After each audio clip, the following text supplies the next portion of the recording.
Oh no. Why? Oh, RBD. So this is my new special snail for the reef tank. And that creator, I never saw him anywhere. Oh, so this is where they are coming from. After 2 years. So I'm gonna need your help for that fish. So this is why I don't pay $200 and I just pay like $40 or $20. And that is the blue pill effect that I talked about like months ago. So this is the result. Whoa, so this is gonna be like a really big episode because this was supposed to be like 4 episodes, but I compressed into 1. So buckle up because there's a lot of stuff to do. And this is the bad boy that I'm going to use because we're gonna need the microscope and there's a lot of stuff you need to see. Hold on, can you see my underwear? No, okay, cool. How the heck I'm going to make this video? There's like so much stuff going on, it's crazy. I said I wasn't going to add more coral, but you know, reefing, you see new stuff, like, shiny. I added a new organ pipe. You probably can't see the coral because this is the morning and the light is just coming up. So I added a new organ pipe over here. And the reason why is because initially in that section, this was supposed to be like a white organ pipe. And I had one organ pipe that was coming from the Fiji like 4 or 5 years ago. And it was one of my favorite corals ever. Unfortunately, I lost it because it went into a shadow from another coral and I just forget about it and it just vanished slowly. So I went to my local fish store and I saw that organ pipe, white organ pipe. I was like, oh my God, this is one. It's not exactly the one that I want, but it's close enough. With the problem with organ pipe like this is the structure. This is like perfect for the pest. And unfortunately, despite my effort, I introduced Ep.67 with the organ pipe. So this time I didn't make the same mistake. I just bought like a really tiny piece so I could just like scratch whatever I found on the coral. And this is coming like from Australia. And there's like so much weird stuff on the coral. He was selling the colony like for $250 and I was like, no way I'm going to buy an organ pipe for $250. And I bought just like a small frag, and just that small frag he sold me like for $40. But this is what I need. I just need like a small frag and it will just grow very fast. And I know that the organ pipe grow pretty well in this area. It's like indirect flow and all the detritus just go like this way. So this is like very good for the organ pipe. And my goal with this organ pipe is to cover like the full upper part of the rock and like let it go invade this part. And I put this white organ pipe just next to the cnopia. You can see like both polyps are very similar from a structure point of view, but obviously this one have like a calcareous structure. And it's probably like not a big deal for you, but for me it's like the first white organ pipe that I see in 4 or 5 years. So I just jump on it. And for the next thing, it's something that I've been working for a month and a half, something like that. And I'm gonna say no word, I'm gonna just show you.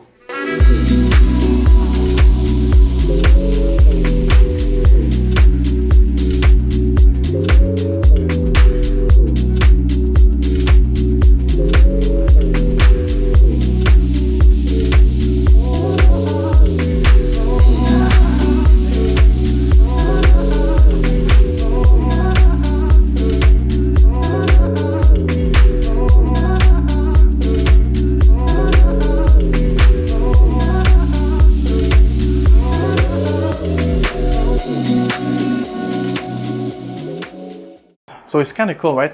So I've been, in the past couple months, I've been working on this for so long. Like I was waiting for the algae to grow so I can show you how to deal when the algae is like you're overgrown by the algae, just for the purpose of that. So I've been waiting for a long time for the algae, like, come on, grow, and then kill. So how I did it is I call it the blue pill of algae. It's called the Flucanozole. Flucanozole is a chemical product. It's like the last resort when you're overwhelmed by algae and you have done like everything in order to reduce the algae, but the algae is like keep growing and you don't know what to do. Or maybe you have like biopsies. Biopsies is super hard to deal with. So the Flucanozole is like a powder. I'm gonna show you. I don't want to breathe that, but it's just like a small powder like this. It's sold in a various, like sometimes it's sold like in liquid, sometimes it's sold like in small capsule. I actually use a capsule in the past. I live in Canada, so they have like a vaginal yeast infection. So that was super hard for me since I don't have a vagina. So yeah, I said the word vagina in my videos. So this video was actually supposed to be the Flucanozole video, but the problem is like this series is more for the people that begin with, and I thought that it wasn't like a good idea to spread all the big juicy information that is really for like expert. So I'm gonna do this like in another video. Probably I'm gonna put like a link below with like a full explanation of what is Flucanozole. But if you have a problem with algae, like this is the last resort, okay? There's no side effect directly that we have noticed, but I will come back to this. So if you want to deal with algae, you can, but this is the last resort, okay? Deal with the nitrate, deal with the phosphate, etc., etc. So this is my feather duster. You used to see like super big, but right now you can't see anything. Unfortunately, he lost his crown. He's still alive. Like he lost his crown like 3 weeks ago, something like that. If I put my fingers around him, I can feel like the reaction of the worm that's inside. So hopefully he will regrow over time his crown. But it's been like I think full week without like not even seeing the worm. So I hope that he's going to regrow his crown. So this is where my spider sense just trigger. I started to watch closely the feather duster, his matrix tube, and I saw something terrifying.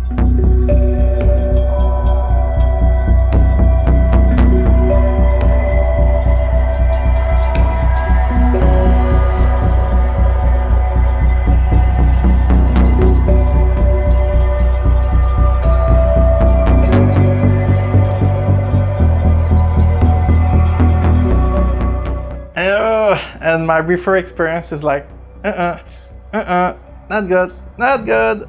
So there's weird stuff sometimes that grow, and this is one of them. I think it's, people call this like a digitate hydroid. I think it's like a 𝗙.𝗤, something like that.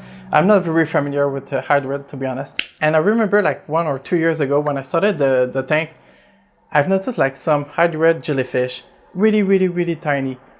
I was like, where this is coming from? And I just searched everywhere on the rock when they had like 0 coral, and I couldn't see where it was coming from. I tried to search, I flipped up the rock, I couldn't find like anything. I knew that there's like some people that told me like you have like some arm that can stick out from the rock, but I couldn't see anything. And those little jellyfish, they just pop like randomly time to time over the past 2 years. In the past like 3 or 5 months, I've noticed those little wiggle white thing. And the problem with hydroids, like they are like just a pure pest, honestly. They can sting the fish, they can sting the corals. They are like the definition of a pest. So now the problem is how to remove this. The natural predator of hydroids in general, they are like the slug, the nudie branch, maybe the snail, stuff like that, like weird, like crawling stuff. So they usually eat the hydroid, but I don't have any snail in the aquarium. And this is why I started to look for snail that could fit like into a nano. So what I did is like I looked for snail that was really small. I don't think it's going to work, honestly. I just need snail for the algae basically, but I was hoping like maybe if the snail eat that hydroid, hey, we never know. So I bought the Margaret snail, something like that. I bought a couple of them and they are very cheap. They're like super cheap, but the thing is like this remains super small, and for my nano, this is super useful. So now I have new snail into my aquarium. I put 3 of them. We'll see what happens. I don't think they're gonna hit the hydroid, but we never know. So for now, unfortunately, the only way that I could think like how to remove this is doing by hand, and it's so tiny and it feels like an elastic sometimes. It's really hard to just like detach from the rock. Honestly, I don't know how to deal with them. I don't want like to put like a chemical like fundanical, whatever it's called. I don't want to put that because it can hurt like other stuff in my aquarium. So this is a real trouble for me. I'm not quite sure how to deal with the hydroid. They have been there like for almost like the beginning of the reef tank, but now they started to spread, so I try to be careful with that. And I bought also 2 dwarf hermit crab. Are they going to eat the hydroid? I'm not quite sure, honestly. I don't even know what kind of hermit crab they are. They are really, really special. I never seen them before. Honestly, they are mostly here for the algae, for the Hydroids and stuff like that. So if you have like a solution, just let me know. I don't know if you remember from the last episode, I said that I wasn't worried about the green neon 𝗙.𝗤. I was wrong. Let's put it that way. It's terrible. For some reason, I don't know why all the other 𝗙.𝗤 are doing like really, really well. But this guy, he seemed to like just give up on life. I don't know why. So what I'm going to do, I'm just going to extract him and just put it like into my other aquarium, and hopefully maybe it will recover. And I just don't know why he's not doing fine. He should be doing fine. So sometimes some coral, they're like, yep, no, I'm out. So little update on that. After I removed the plug, I've noticed that I had like a black, brownish, gray glue something on the skeleton, and I couldn't see that stuff on the other coral. So there was like definitely something on that coral. And after I put it in a dipping solution, and there was like an immediate effect, I could see like a lot of bubbles. So there was like definitely something on that coral. And the thing is, like, I know when I'm talking about like the bad stuff in my aquarium, I'm losing subscriber, don't gain like new subscriber, people leave my video, etc. But this is where the juiciest part is like very informative, and I think it's really important to expose this phase of the hobby. But I want to show you something else. You remember when I removed the saprophyton, there was like some sample tissue that was left on the rock, and now I'm starting to have like new frag of saprophyton, and they're doing pretty well. So I might remove the frag of the saprophyton and just let the other one just grow. Like there's like 5 of them, and it's like really, really cool to just watch naturally grow over time. So this is my favorite way to have the corals, like when they are like stick on the rock and they just grow naturally with their environment. And speaking of growth, holy cow, look at this. This is absurd growth. I didn't expect to grow like that fast. Like this is ridiculous. I never seen a saprophyton grow that much in just a short of time. I removed the other one because it started to grow a little bit too much to my taste. But look at this phenomenal growth. This is crazy for me. I never seen a saprophyton grow like that much that fast. In just a couple of weeks, like previously I removed the other one because it was like too big. And now he's starting to be like the same size as the previous one. And my problem is like he's touching a little bit my 𝗙.𝗤 just on the left.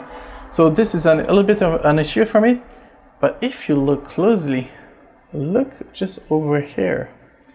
There's like new frag that are popping up. So this is coming from the previous saprophyton. When I just detached the saprophyton, there was some tissue left exactly just like the other one over here. So I might remove him so the other one have light. And this is my AIO coral. And for the past 2 weeks, I've noticed like there's like more and more polyps that are starting to pop up, but they are mostly to pop up like on the top side of the coral. And you can see like there's like some growth already, like the white spot. I don't know if you can see, but all the white spot are the new growth that is coming up. And speaking of Hydroids, I've noticed like there's like some weird stuff coming up from the 𝗙.𝗤, and I don't know what they are, but I think they are Hydroids, and I just don't like that at all. I don't want to see that in my tank, so I'm going to remove that plug just by prevention. And I don't know if you remember on the last episode, I detached my saprophyton from this area and I put him over there, and so far so good. It seemed to really enjoy this place, and I think he's starting to encrust to the rock. So this is a very, very good news. And now for our bad news, my 𝗙.𝗤, unfortunately they don't look good at all. I'm very surprised. Honestly, I was expecting them to recover, but when I look at them, like there's like one on the middle, like I can see the white dead skeleton, so that's pretty much that, but they don't look good at all, like all of them. So I think they're going to die, honestly, but I'm leaving them here to see, maybe like crossing my fingers, so maybe like there's a little hope, and I'm not putting any new coral, so I'm just leaving them there. And my next coral, this 𝗙.𝗤 that is yellow at the moment, is doing okay. It seemed to be a better place since I changed the coral placement, and it seemed to be good. But unfortunately, he lost all its zooxanthellae, like most of them, and so this will take like about 2-3 months before he can recover. So you know, in reefing, you have like your ups and downs. Sometimes your tank is going super well, sometimes it's not doing well. You see the coral reaction, you see the fish reaction, and usually every time that I have like a down, I do a water change. More often it's like 50% or 30%, something like that. And when I do water change, I like to add time to time some bacteria. And for the past 6 months, I've been testing product to my 2 other aquarium, and so now I'm feeling a little bit more ready to show you this. This is the EcoBalance from Dr. Tim, and it worked pretty well. I saw the result from the rocks, on the rocks. I saw the result from the corals. It seemed to work pretty well. I don't know what the bacteria is in it, but it's doing good to the aquarium. Let's put it that way. But I don't add bacteria like every time that I do water change. It's just like maybe once a month, 3 weeks, or on demand, basically. And after I do water change, sometime for the bacteria, I also add some 𝗙 from Red Sea. It's like a carbon sauce, basically. And that will just accelerate the growth of all the bacteria and other stuff into the aquarium, and will reduce actually the phosphate, will reduce the nitrate, especially the nitrate. So these are my little tricks. So water change, water change, water change, water change. All right, so for the next thing, I'm not sure if I don't want to show you that, honestly. Everything. So be advised, it's not looking good at all. And what I'm going to show you next, I need help for that, but it's very not cool to see. So I'm gonna show you. And I'm sorry in advance, it's my fish. So one of my masket gubby, this little fella over here, he's not doing good at all. I'm not quite sure what's happening to him. There's some kind of like bacteria, or I don't know what it is, but he's getting eaten alive, unfortunately. And the thing's like, I couldn't see that fish for the past maybe a month and a half. Like I knew there was like something wrong with the fish. And so what I did was like, I just basically like took the rock, flip it to see where's the fish. I took the other rock, flip it to see where's the fish. And I just couldn't see him. And finally, 4 days ago, I saw him. It was like in the cavern. Like you can see, like he's not doing well. And the problem is like I could see his friend, like he's always near him, like trying to see how he's doing. Like I feel my heart broke because like he knows that he's starting to lose one of his friends. Now there's like worm they're trying to hit him, and his body is like really pale. Like he's you can see this like white, like it's not healthy. And the thing is like fish and disease are not my thing. I don't know how to deal with them, and like in Canada we don't have a lot of like medicinal stuff because of the health of Canada. They ban so much product, and especially for the fish. So I'm in trouble with him. Like I have like one medicament, it's like with copper. I don't know if it could work, but the problem is like I don't know if I took the fish out, I'm gonna stress him more. Like I'm more likely to kill him with just the stress. I know it's like not the type of videos that most people like to watch. My format is a little bit different at the moment, and with my French accent also, and I appear in front of the camera. Actually, my last episode was my worst video on my channel ever. So I still continue despite knowing that it's not doing to perform well. So if you put like a like and stuff like that, comments, etc., I don't tell you to do this, but thank you if you're doing this. I think it's really important to show the bad side of the Reef aquarium, and I'm gonna keep doing this. Thank you for watching.